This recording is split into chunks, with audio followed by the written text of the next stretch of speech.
Thank you very much, Doug.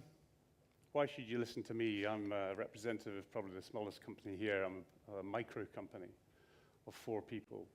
But we transformed from a company of 26 people to a company of 4 people. And the 4 people do 30% more turnover than the 26. My career is a disaster, really. I managed to shut down many industries. I started in shipbuilding, and Clyde Shipbuilding declined to almost nothing. Then went to pumps. That site's now closed, and business moved to India. I then ended up in cables down in the southeast. That's now a housing estate. I then ended up in generators. Well, that's now a cafe. And eventually, I kind of got the problem in my head and decided I was going to do something about it. All the businesses we had looked like that. They were all heterarchies. They said they were hierarchies. They weren't. They were all fighting between each other as those kings and princes, and more time was spent inside, people trying to climb the ladder, than outside servicing customers. They all had a common disease: chronically low productivity, low customer satisfaction, and losses and bailouts. All of them died because of that. The organizational rule set was basically one developed many, many years ago, way back in the years of Adam Smith, who was in Glasgow in about 1750. And that basically is the organizational rule set that has stayed till today. And these companies, in the year 2000, operated under. Unbelievable. That's not the organizational rule set that's going to carry us through into the future. So anyway, being a brave man, I sold my house, took the money out of my house, stuck it into the business because I was going to turn it around. The business was a complex business. It was highly regulated. It was in the aerospace business. We were on lots of platforms that you'll probably know about: Airbus A320, F-35s, you name it. We were a very small player. We were on F-15s, etc. Small player, but we were on most platforms. It was shaped exactly, despite it being a small business, was exactly the same as the other ones, and had exactly the same disease. When I came in, said, right, we've got to monitor stuff. So I stuck in, early on, some monitors. I don't expect you to read that now, but you can read it later in the slide pack. But that was key to our success. We measured things from the very start. So before we did any changes, we measured the impact.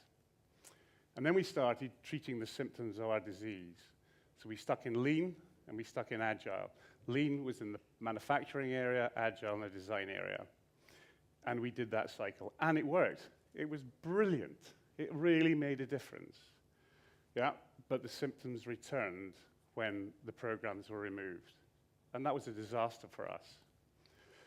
Because we kept reapplying the treatments. It cost a fortune. £250,000 we spent. For a small business, it's a lot of money, and it was my money. It came from my house. And it's different if it's your house than some corporate entity where it's shareholders and funds and grand things.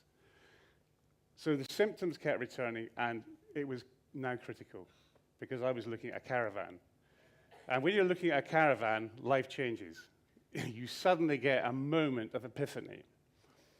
I have a business partner called Julian Wilson, and we had a meeting, I remember, at his house, and the meeting was quite simple. Were we going to continue to blow our balance sheet, or were we going to do something radically different? It was a long meeting, and to be honest, it was 50-50. Well, that's rubbish. It was 51-49, but still. The decision was made that we were going to carry on.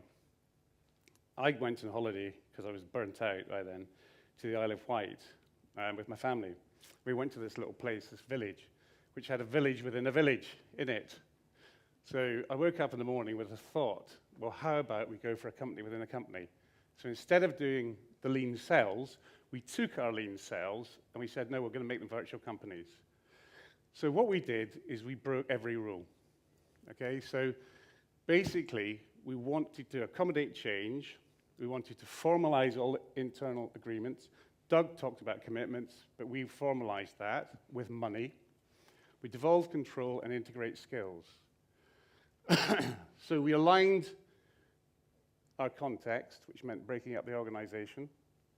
We introduced internal contracts with real money. So if you wanted to buy a product or service from somebody else, you bought it, but it was charged to your area, your cell. We devolved control, so each person became a virtual business, in effect. So each person had their own virtual company. And then we created these boards, yeah, and we integrated every single business process the organization did to every single person. Now you think that's impossible. I can tell you it's not, because we did it. These are the 4 guys that do it. Okay, so these 4 guys do more work, about 30 to 40% more work than the 26 people we had before. So the statutory company now earns money, so you can imagine the statutory company as the management team, was the old management team. That earns money by charging the virtual companies for the services like banking, because we provide them money, landlord, because we provide them a whole lot, or we provide them the workspace they exist within, and things like organizational models. I call it the pond they exist within, because we don't tell them what to do, but we create the boundaries that they exist within. So we did cure the disease. I didn't live in a caravan. We got to high productivity. In fact, we increased by far greater than 500%. We got to great satisfaction, customer satisfaction, because it mattered to the individuals in the cell. And now we're looking at profit and bail-ins. The employees want to bail into the company, not bail out. What was our secret? Well, basically, every single person adds value. The investors, which is me and my business partner now, we don't work in the organization, but we put our capital at risk in the value add. And then there's just the people add the value. There's nobody else. If you don't add value, yeah, you're not there.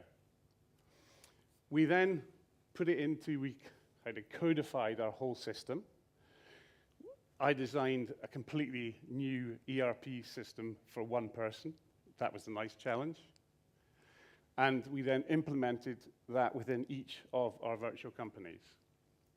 So the 5 lessons that we learned was, 1, a rule set must be whole and complete.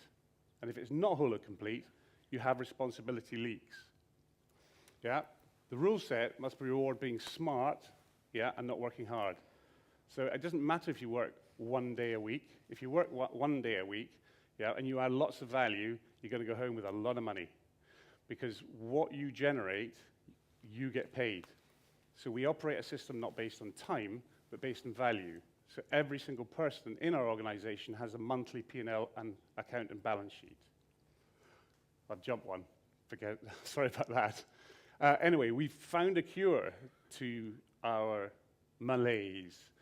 And my life's improved phenomenally. So I don't go to work. I have a nice lifestyle. I do what I want to do. This is all part of it. And the people adding value in the organization also have a vastly improved life. So thank you very much for listening to my story. Thank you.